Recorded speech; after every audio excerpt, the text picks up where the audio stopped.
정말 이렇게 외교라는 게 크고 작은 나라들이 이제 힘의 균형을 맞춰가는 과정인데 우리가 지난주에도 봤다시피 이 시기에는 이 나라들의 어떤 그 외교 관계가 꼭 남녀 사이에 연애하는 관계 같아요. 그리고 각자 캐릭터들이 아주 강해요. 맞아요. 자, 그럼 오늘 요즘 그 연애 그 뭐 썸 타는 프로가 꽤 인기 많이 많더라고요. 나오죠. 그럼 오늘 이 7세기 동아시아 외교를 한번 그 썸 타는 관계 속에서 한번 우리가 풀어보면 어떨까? 그럼 좀 재밌지 않을까라는 생각이 듭니다. 너무 좋았다.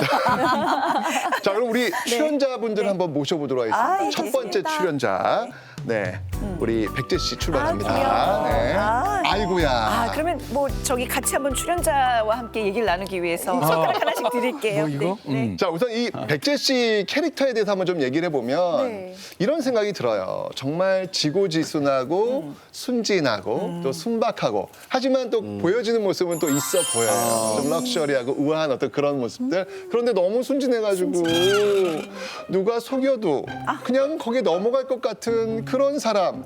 저는 이 중에서 그 캐릭터 저 발견했어요. 본인이신 거 같아요. 여기 저요? 시원 씨.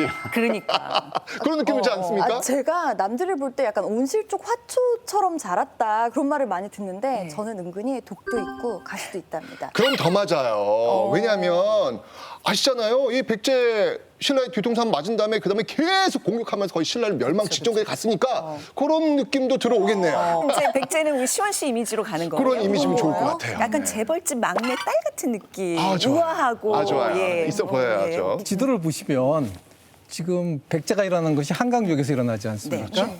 보다시피 북쪽으로는 고구려, 바다 건너서 중국, 그다음에 동쪽에 신라, 또 저 멀리 일본 열도가 있죠.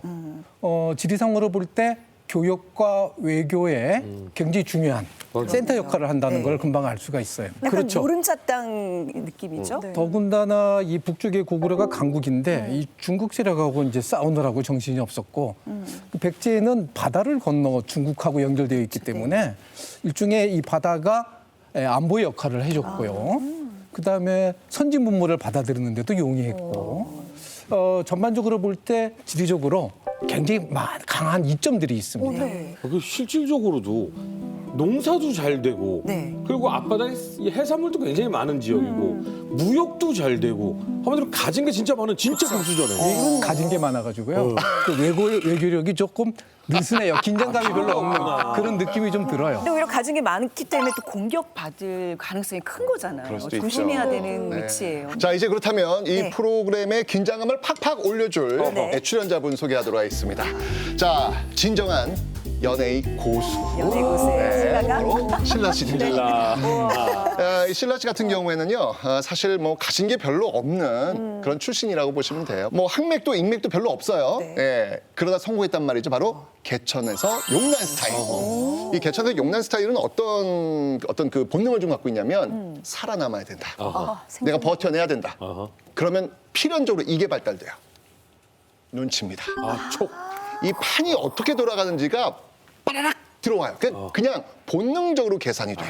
전형적인 여시 스타일 아닌가요? 그렇죠. 신라의 마음을 잘 알기 때문에 내가 여기에서 어떤 선택을 하느냐에 따라서 나는 완전히 나락으로 떨어질 수 있는 그렇지. 그런 줄을 타는 사람들은요 절대 눈치를 한 번이라도 놓치면 난 망해. 제가 볼 때는 우리 이 중에선 선생님 저랑 같아요. 예? 아니야. 얘기하니까 좀 그렇다. 역사계를 평정하기까지는 그 수많은 눈치와 몸부림이 있지 않았습니까, 우리 선생님? 그때 지금 판 보고 있습니다 지금. 지금은 너무 잘 되셨지만 지금도 그때의 어떤 버릇이 남아 있어서 버릇이 있어요? 문 열리면 이렇게 쳐다봐. 그러니까 연애를 굉장히 전략적으로 하는 사람인 그렇죠. 거잖아요. 네, 맞습니다. 재벌집 막내딸이 가장 조심해야 될 그렇죠. 상대가 바로 이런 여기 조심하셔야 합니다. 여기. 아까 백제와는 달리 신라는 이 한반도 동남부에 치우쳐 있지 않습니까? 서쪽으로는 백제에 막혀 있고 북쪽으로는 고구려에 막혀 있고 중국하고 교류하려고 그러면 백제하고 고구려에 힘을 입지 않으면 안 되게 돼 있습니다. 눈치가 빨라야 돼요. 아, 그럼요. 그리고 눈치만 빨라서는 안 되고 정세 판단도 정확하게 그렇죠. 되고 그러다 보니까 신라의 외교력은 비약적으로 발전하게 됩니다. 그렇죠. 자, 이제 다음 출연자 한번 모셔보도록 하겠습니다. 자, 다음 출연자는요. 저쪽에 고구려 씨 한번 좀 올려주시기 바랍니다. 자, 이 고구려 씨 같은 경우에는요. 이분은 정말 산전수전 다 겪으신 정말 밑바닥에부터 모든 것들을 다 경험하면서 하나씩 다 배우면서 네. 올라온 전문 경영인의 어떤 그런 모습들 단단하고요. 뭔가 흔들릴 것 같지 않은 그런 편안함도 갖고 있는 허준 씨 같은 스타일이 아닐까 뭐 이런 생각을 한번 해보게 됩니다. 기본은 고구려예요. 저를 비교해 주셔서 너무 감사한데 이런 특징들의 사람들이 문제가 내가 너무 잘 알기 때문에 네.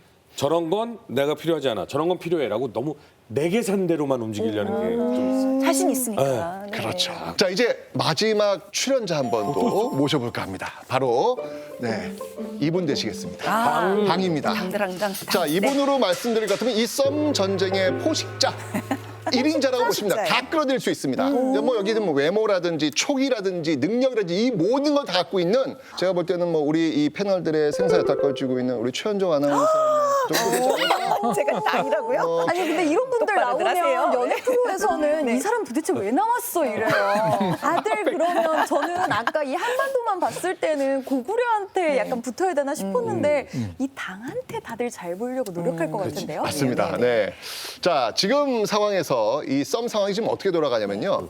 자, 이 백제하고 신라가 지금 굉장히 긴장 관계입니다. 그래서 이 백제는요, 이 신라를 견제하기 위해서 이렇게 고구려 쪽에 지금 눈을 좀 돌리고 있는 어떤 그런 형국이고요. 자, 그러다 보니까 또 이 신라도 백제 견제해야 되지 않겠습니까? 자, 그래서 이쪽은 그래 하면서 좀 이쪽으로 당나라를 좀 바라보고 있는 이런 시선들이 지금 갖춰지고 있습니다. 고구려는 누구 봐요? 고구려 슬쩍 이쪽 좀 봐주시고 누구 볼 필요 없지 않아요? 뭐 봐달라니까 잠깐 한번 봐주기도 하고 뭐 견눈으로 볼 것 같아요. 그래요. 살짝 돌려놓읍시다. 네. 당은 절대 안 볼 거야. 근데 여기서 백제 입장에서는 사실 당이랑 제일 가까운 위치잖아요. 교류가 쉬운. 여기한테 좀 이렇게 눈길을 돌려야 되는 거 아니에요? 실제 백제는 당에 건국한 이후에 네. 사신을 보내고 또 지속적으로 교류를 맺습니다. 네. 이 중요한 건 이제 당나라 마음이죠.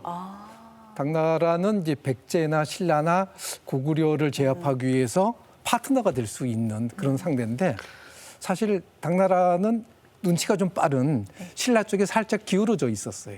이렇게 보고 있는데 결정적인 사건이 일어나요. 645년에 당태종이 직접 군대를 이끌고 고구려를 침공하죠. 네. 그럴 때 백제와 신라에 대해서도 너희들도 군사를 내서 우리를 지원하라. 이렇게 이제 국서를 보내게 되는데 경쟁을 붙인 거네요. 어찌 그렇죠. 보면. 근데 신라는 적극적으로 군대를 보내서 고구려의 남쪽 경계를 공격합니다. 오. 말 잘 그런데 듣네요. 이때 백제는 신라가 이제 비어 있으니까 네. 거꾸로 신라를 공격해서 신라의 칠성을 빼앗아요. 아이고. 그러니까 고구려를 공격하러 갔던 신라 군대가 다시 회군할 수밖에 없었던 거죠. 결과적으로는 백제는 고구려를 도와준 셈이 됩니다. 이때 이제 당은 네 이놈. 백제 아웃. 신라가 나의 파트너다, 동맹이다 이렇게 그런 생각을 하게 된 거죠. 오나 의자왕은 즉위 초년에 신라를 공격해가지고 대하성을 함락시키는 등 그때까지 백제가 거둔 최고의 성과를 이룹니다. 그러니까 초반에 승리를 거뒀기 때문에 백신라에 대한 압박에 아주 집착한다고 그럴까요? 그러다 보니까 이 동아시아 전체 특히 신라와 당이 연결되는 이런 판세의 흐름에 좀 무뎌졌던 게 아닌가 이렇게 생각이 돼요. 그러니까 눈앞에 복수만 중요했던 거예요. 지금 백제 입장에서는. 그러니까. 좀 더 멀리 봤었어야 되는데. 지금 이렇게 보고 다니는 거예요. 이렇게 보고 지금. 네. 자, 지금 말씀하신 대로 이 백제는 오직 신라 공격 이것만 바라보고 있다 보니까 결국 당과의 관계가 끊어져 버렸어요. 네. 제가 또 직업병이 발동하잖아요. 예. 또 지금 상황하고 우리가 비교 안 할 수가 없잖아요. 네. 그러니까 뭐 이념이라든지 윤리적이라든지 이런 것들 전부 올인하는 거는 굉장히 위험한 거죠. 그래서 제가 이런 말을 합니다. 외교는 더하기여야지 외교는 빼기가 아니다. 그래서 올인하면 안 된다.